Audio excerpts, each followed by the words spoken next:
नाम भजन नहीं है, ढोलक मजीरा का नाम भजन नहीं है, नाचने का नाम भजन नहीं है। प्रेमी भाई बहनों, भजन कहते उस रूहानी आवाज को सुनना जो 24 घंटे तुम्हारे अंदर गूंज रही। कैसे भजन करोगे जरा अच्छी तरह से समझ लीजिए। ये दोनों उंगली कानों में डाल करके ये कानों को बंद कर लेना। कान इसीलिए बंद किए जाते हैं ताकि बाहर की कोई आवाज हमको सुनाई ना पड़े।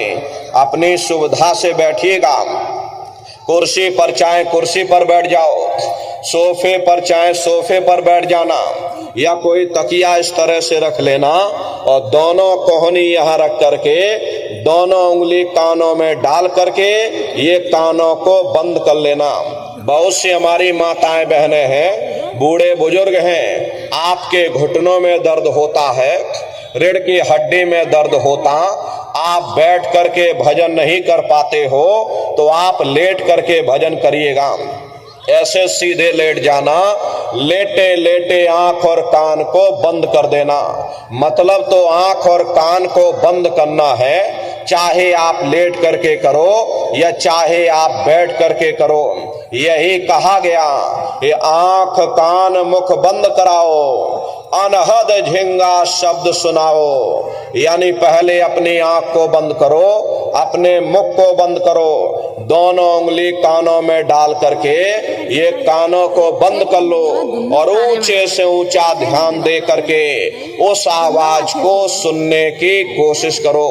प्रेमी भाई बहनों, जब आप अपने कानों को बंद करके ऊंचा ध्यान दे करके गौर से सुनोगे तो आपको ऐसा अनुभव होगा कि कहीं सीटी जैसी आवाज हमारे कानों में बज रही है। इस तरह से सीटी जैसी आवाज शुरू में आप सभी को सुनाई पड़ेगी। शाम को अपने अपने घरों में जाकर बैठिएगा, ये कानों को जरा बंद कर देना और ध्यान दे करके सुनना।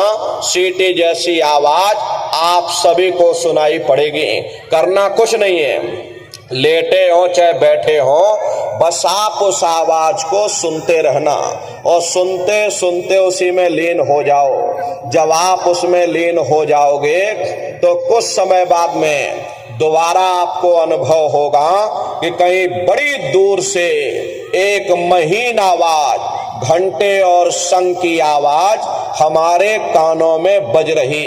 जैसे मंदिरों में घंटियां बजती हैं, टन टन टन, तो बाहर तो आपने नकल किया। महात्माओं ने कहा था कि ये शरीर तुम्हारा सच्चा हरि मंदिर है। इसी हरि मंदिर के अंदर वो घंटे शंख की आवाज 24 घंटे गूंज रही। उसी घंटे शंख की आवाज को महात्माओं ने शब्द कहा। अरे आपकी धर्म पुस्तकों में लिखा है कि पोथी पढ़ पढ़ जग मुआ, पंडित भया न कोई, 2.5 अक्षर प्रेम का, पढ़े सो पंडित होई। दुनिया वाले कहते हैं कि 2.5 अक्षर का मतलब प्रेम है। अरे प्रेम नहीं है, प्रेम में तो मात्रा लगी हुई। यहाँ पर जिस 2.5 अक्षर का वर्णन उन महात्माओं ने किया वो है शब्द, शा आदा बा और दा। उसी शब्द को महात्माओं ने नाम कहा। कलयुग केवल नाम अधारा, सुमेर सुमेर नर उतर ही पारा। कलयुग में केवल नाम का आधार है, वो नाम तुम्हारे अंदर 24 घंटे गूंज रहा। तो उसी घंटे शंख की आवाज को महात्माओं ने शब्द या नाम कहा। उसी को मुसलमान फकीरों ने कलमा कहा। उसी को ईसा मसीह साहब ने वर्ड या लागश कहकर याद किया। उसी को गुरु नानक साहब ने अनहद वाणी कह करके याद किया। चीन में जो महात्मा हुए उन्होंने इसको ताओ कहकर याद किया और हिंदू महात्माओं ने इसे देववाणी, आकाशवाणी कह करके याद किया। उन अलग अलग महात्माओं ने अपनी अपनी भाषा में हम लोगों को समझाने की कोशिश की कि भाई वो घंटे शंख की आवाज तुम्हारे सबके अंदर गूंज रही, वो आपको सुनाई पड़ेगी, लेकिन शुरुआती समय में आपको ऐसा मालूम पड़ेगा कि कहीं बड़ी दूर पर घंटियां बज रही, टन टन टन, लेकिन सुनाई हरे को पड़ेगी। प्रेमी भाई बहनों, जब घंटे शंख की आवाज आपको सुनाई पड़ने लग जाए तब आप उस आवाज को पकड़ लेना, उसको सुनने लग जाना। जब आप उसको सुनने लग जाओगे तो वो आवाज धीरे धीरे बढ़ना शुरू होगी और बढ़ते बढ़ते इस कदर बढ़ेगी कि आपके रोम रोम में घंटे और शंख की आवाज गूंजने लग जाएगी।